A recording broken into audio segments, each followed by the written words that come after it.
Let's go ahead and call Mr. Cooper while we're waiting. All right, this is State of Florida versus Stephen Allen Cooper, case number 19 CF 866. Mr. Cooper's before the court today. He represents himself. Mr. Cooper, do you still wish to represent yourself? Yes, Your Honor.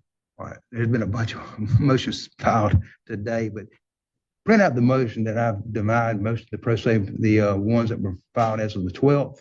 Madam Clerk, I've dismissed, the motion to dismiss defendant's motion to reinstate bond and vacate related bond forfeiture and notice of speedy trial. Development resubmitted. Yeah, and I'm going to deny them again. All right, where we at? I dismissed the pro se notice of speedy trial demand. But okay, we'll set it for the November. Anything else, Mr. Cooper? Yes, you dismissed them because of a certificate of service, and they were refiled with a proper certificate of service. They were just refiled today, and I have not had a chance to look at them. So I won't deny them today. I'll just reserve on that. Okay. I can't. I just have not. They were not in the court file when I looked this morning. They were filed today, so I'm not prepared to order them. I will not dismiss them today, but I will have a chance to look at them. Okay. So I have a right to reinstate bond. No, I'm not reinstating it right now, and I'm not going to reinstate your bond. You failed to appear. Judge Costello, my understanding that Judge Costello was covering for me, that you appeared by Zoom, and you did not come to trial as you were ordered to, so you're not getting back out of jail. It was not willingly, though. You're not getting out of jail, Mr. Cooper. But I have a right to bond. Denied. All right, well, denied. I do have a motion that I'd like to submit to you. You can submit it. Disqualification of judge. Okay, submit it. Who should I hand it to? To the clerk. We'll set that for the 19th. We'll have a chance to look at the other ones, okay? That's Friday morning. All right, guys, right out of the gate the narrator does something smart. He frames the chaos before it even begins. You're told who Stephen Cooper is, what games he's played, and why the court has zero patience left. This isn't background filler, it's a warning label. By the time the hearing starts, you already know this isn't about misunderstanding the law. It's about someone who thought stalling tactics would outsmart consequences, and now reality is knocking. This is State of Florida versus Stephen Allen Cooper, case number 19 CF 866. Mr. Cooper is present in the courtroom. He's representing himself. Mr. Cooper, do you wish to continue to represent yourself? Yes, Your Honor. And we're set for trial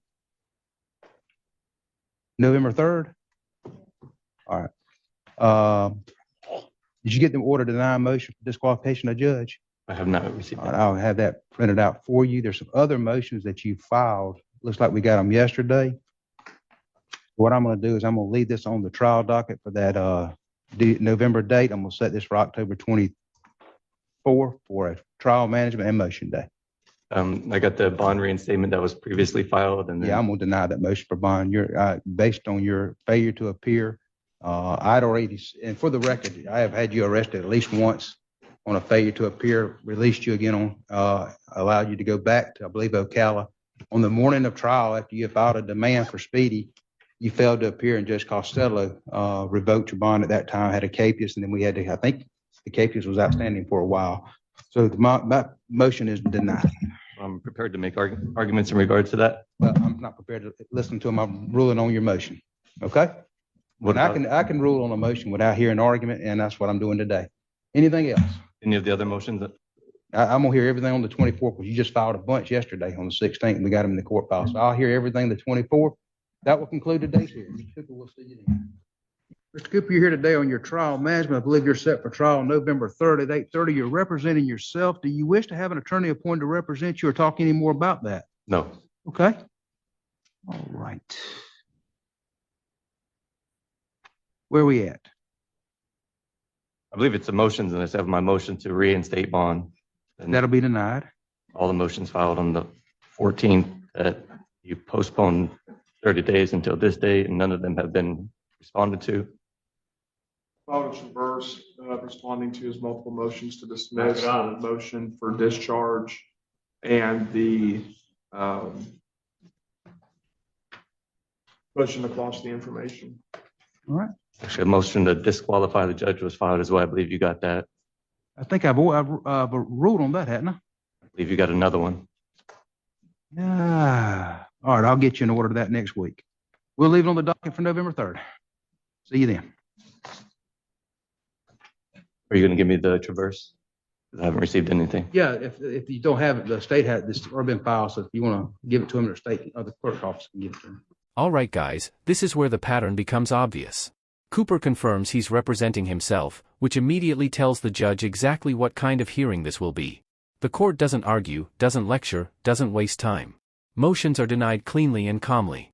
From an outside perspective, you can see the imbalance already. One side is procedural and focused, the other is fishing for loopholes that don't exist. So the first matter, Amos Canzoni, come on up and have a seat if you would. Go ahead and have a seat, sure. There's no contract. You and I have no contract. We resolve it in this way. It's a civil infraction, which means the city has the obligation of going first. Go ahead and have a seat and speak into the, if you're more comfortable standing. No, this isn't the time for questions. This isn't the time for questions. What we do here, this is not, we do it in a certain order. The first thing we do is, as you were cited for 2 infractions, is as I read what the officer said, until there's nothing before me, until we have the officer's statement. Once we have the officer's statement, then you can present whatever argument you want. That's the time you make your argument. So what is it about today? Pardon? What are you planning on doing today? Well, you're defending yourself against the issuance of 2 infractions. No, I'm not the defendant. Well, Defendant, would you agree with me? you're whatever you want to call yourself, a defendant, a respondent. You're the person who was issued the citations. That's the problem. That's not the defendant. I've read the argument. You're not raising it at the right time. Raise the argument after I've read the officer's statement into the record. I have actually contested that statement on the return service that you received in the file. Okay. Statement is not accurate. If it's not accurate, now is not the time. We don't have the statement yet. I need to read the statement. On January 2nd, 2025, at approximately 1600 hours, while on patrol within the city limits of Yelm in a marked patrol vehicle, when I observed a silver Buick traveling east on Mossman Avenue with Washington registration ACA 8168. The registration showed expired as of 11/24. I conducted a traffic stop using my emergency lights. The driver was identified as Amos Canzoni by his Washington State driver's license. Amos first gave me a random card stating he was an American citizen and did not need a driver's license. Amos attempted to argue his sovereign citizenship and that he did not need a driver's license. Amos was unable to provide me with current proof of insurance and stated he did not have any at this time. Amos was given the opportunity to contact the valid driver who was unable to do so. I advised Amos that his vehicle would be impounded. Amos was given a criminal citation for driving while license suspended in the 3rd degree, a traffic citation for no insurance, and a copy of the TOFR. Amos was given a courtesy to his residence. The vehicle was impounded from the scene by Wharton Towing. That's what the officer said. Now I'll listen to you. Now's the time. Alright guys, this is the moment Cooper thinks he can negotiate his way out. He asks about bond like it's a formality, but the judge shuts that door instantly. Failure to appear isn't a technical glitch, it's a deal breaker.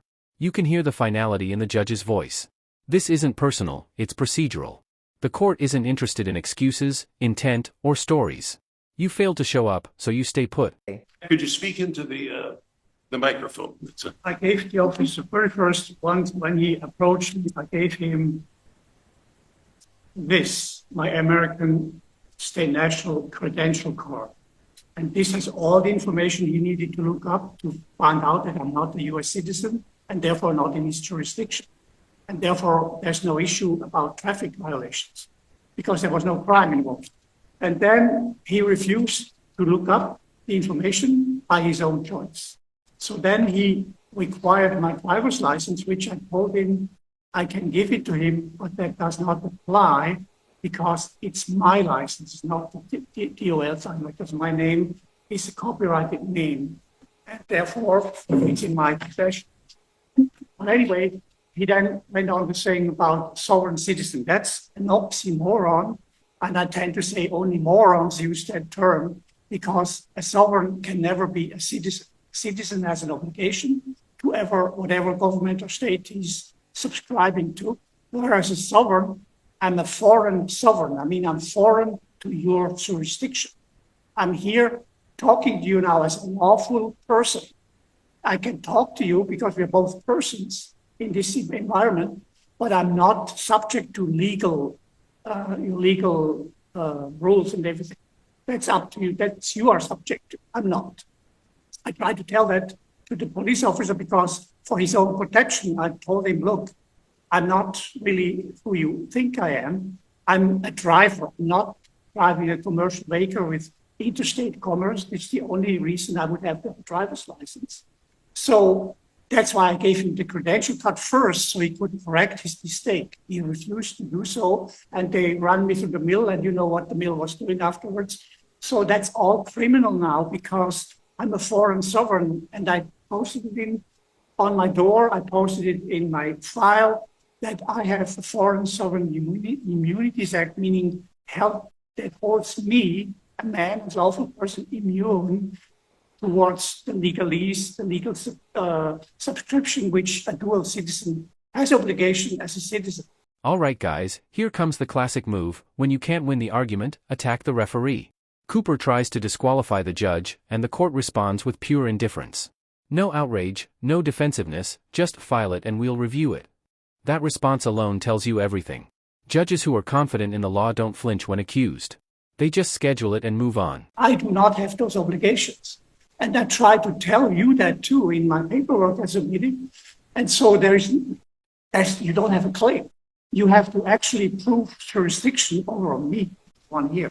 The defendant is not me, but defendant, the name, all caps name, is under my private copyright and trademark. So you basically created, not you with you, I mean the federal government created that name. And I'm asking you, do you agree that the name represents a usufruct derivative? It's something you can use to access my assets and create credit therefrom. And then without my consent or knowledge, you can then create monetary incentives for yourself and for the court and everything. But the credit and the asset still belongs to me. So the conundrum I have with you now is, you are the ones who would have to pay the fine on that violation because it doesn't concern me. It concerns a usufruct derivative, which I still don't have any control over, even though it's in my copyright and trademark. That's the whole conundrum I have with the court and with the federal government itself. You trespass on me, you basically transform me into a defendant, all caps in defendant, which I am not, and I have proven that I'm not. And yet you still try to link me to that case with that defendant.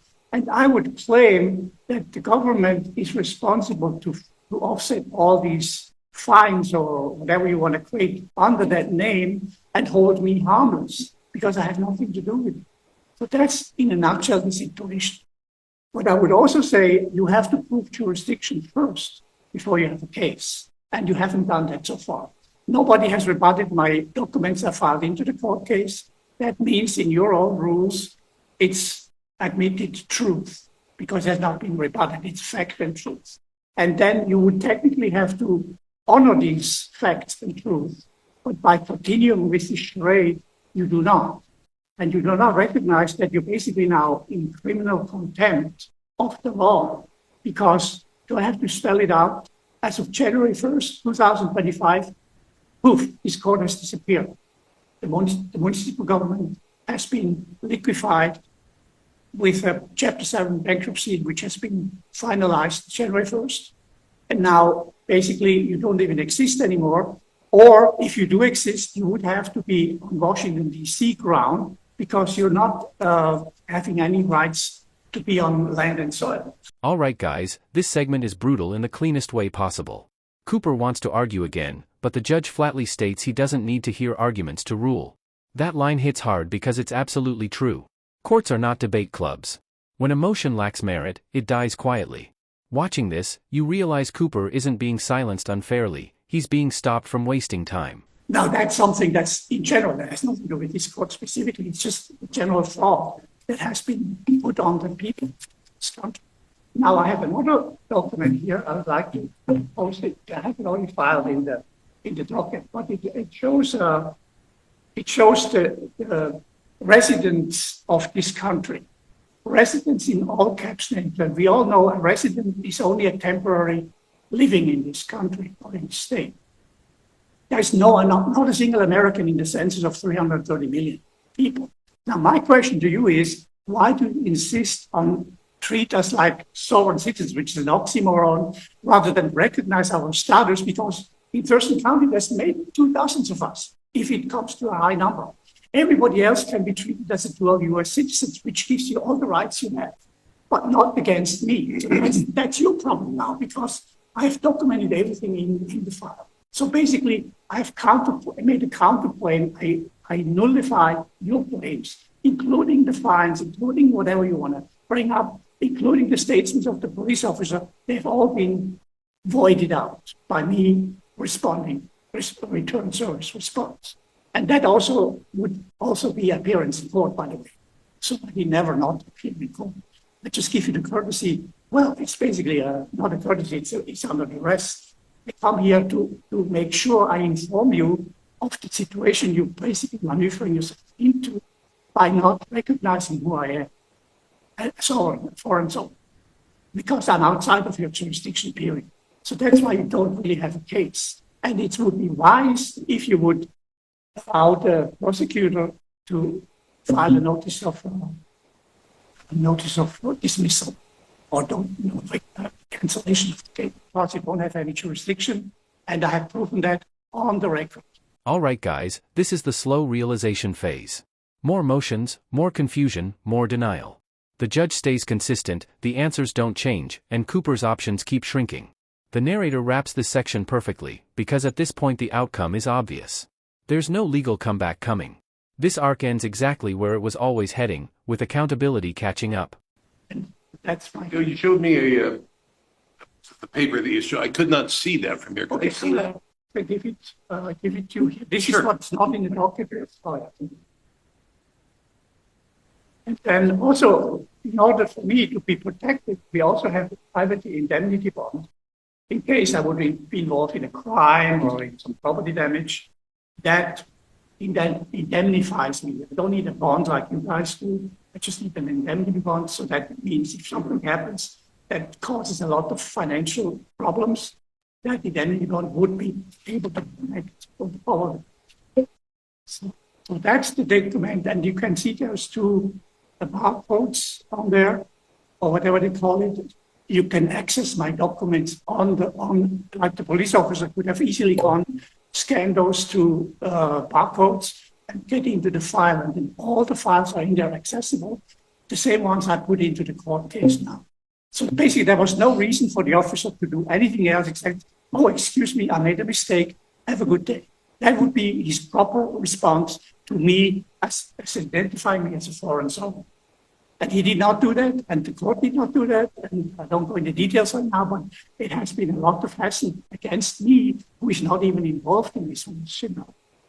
That's the problem I have with you now, that you don't recognize that I'm really not part of this court proceedings.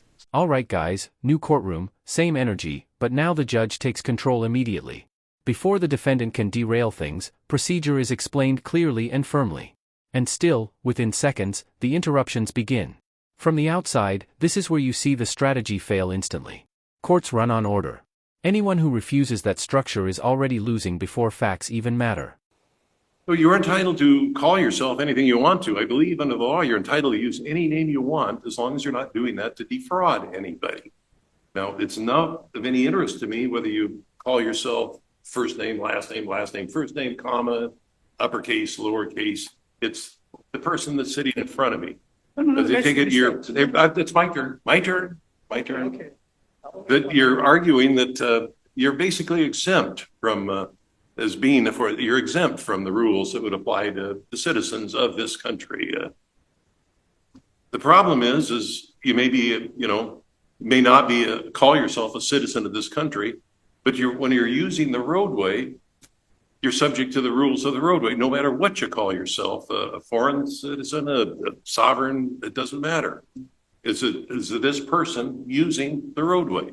When you do that, there are certain requirements that apply to the people using the roadway. And that if you were, then the officer says you're within the city of Yelm on a road on Mossman Avenue, take judicial notice of that. That's a certified road. You are subject to those obligations. Now, I'm very familiar with all these arguments. I suggest you, it's my turn, sir. I suggest you read Steve B. Williams. It's in 143 Washington 2nd, which goes into this. We're talking alternative realities here. The reality I subscribe to, this is the state of Washington. This is a validly established court. I have jurisdictions over minor matters, infractions committed within the city by the people that are driving on the road, for example. Now, you don't believe that? State versus Williams goes into that in some detail. They call these arguments, I've looked through this as, at one point they refer to them as semi-literate gibberish, which is basically what it is. These are specious arguments that I don't have to, I'm not taking into effect. They are not recognized in any court in the United States. I know there's a wealth of information, hundreds, thousands of these articles on the internet. You can pull them off. For example, this one signed by Anna Marie Reisinger of Alaska relating to the United States Corporation and the United States USA Corporation. It's all very interesting, but it has no meaning here with me. All right, guys, this is reality entering the room. The judge reads the officer's statement line by line, and suddenly the case has weight. Dates, times, locations, actions, things that actually matter in court. No theories, no beliefs, just documented events. This is the moment where fantasy collapses, because written facts don't argue back. They just sit there and exist. I look at the officer's statement, and he identified you by a Washington driver's license.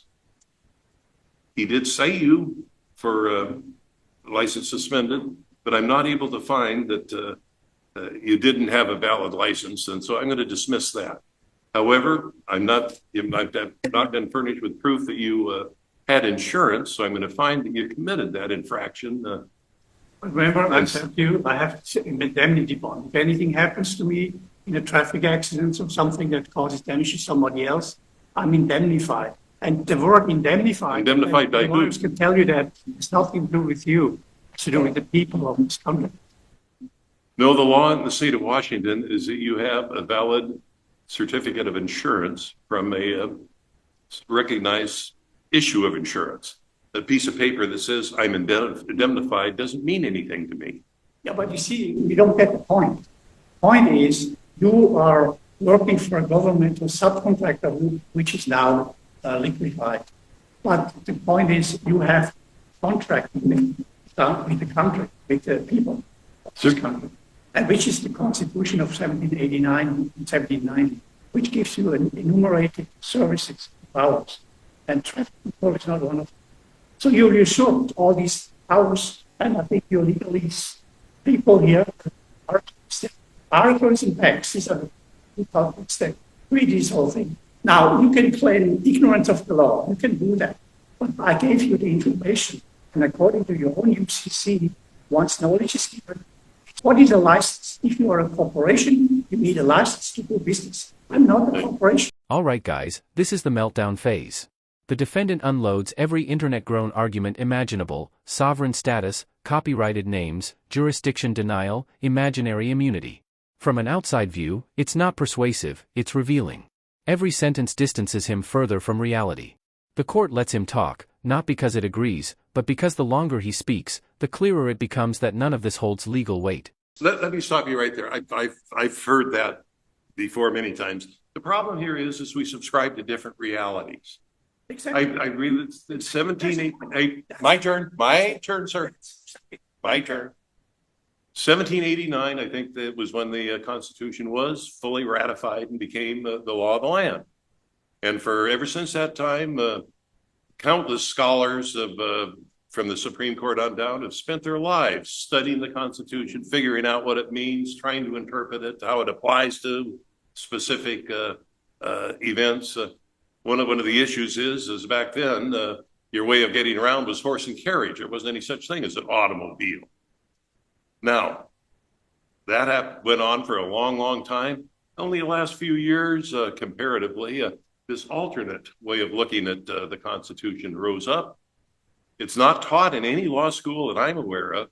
It's kind of an internet sensation, and it is, to paraphrase Shakespeare a little bit, a lot of a big tale full of sound and fury, signifying nothing.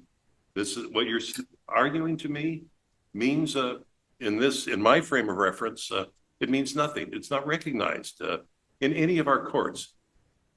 As they say, it's an alternative reality, and that's been done. People have gone to other countries and decided this is the reality we're going to have. I've made my ruling. I'm concluding the hearing. I would like to respond to that. You're right on target when you say we're not in the same area of existence. You're a legal fiction. You're a judge. That's a legal fiction. It doesn't exist in the real world. The land and soil is where the people live and act upon. And by the way, the officer confirmed that I was driving on public roads. Who owns the public roads? The public, not the police department, not you as a judge. And so that has to be respected for those who have identified themselves as the public. Again, a US citizen is not the public. You're correct in that, they're two different realms. But the mistake you're making is you do not recognize my realm, the real realm. And you can do that, but then again, I'm not part of it. So you have no rights to rule against me at all. That's my point. You made the point yourself. We could sit here and we could discuss this to no end. We're ships passing in the night. You don't agree with what I'm saying. I don't agree with what you're saying. What I am saying is what is currently the law is recognized by the Washington State Supreme Court and the Washington State Court of Appeals and the Washington State Superior Court. If you think I'm wrong in applying the law as it exists, you can appeal me. Well, okay, but have you proven jurisdiction over me? We're done. No, you haven't proven jurisdiction over me. That you have to prove, and we have many, many Supreme Court rulings that say that.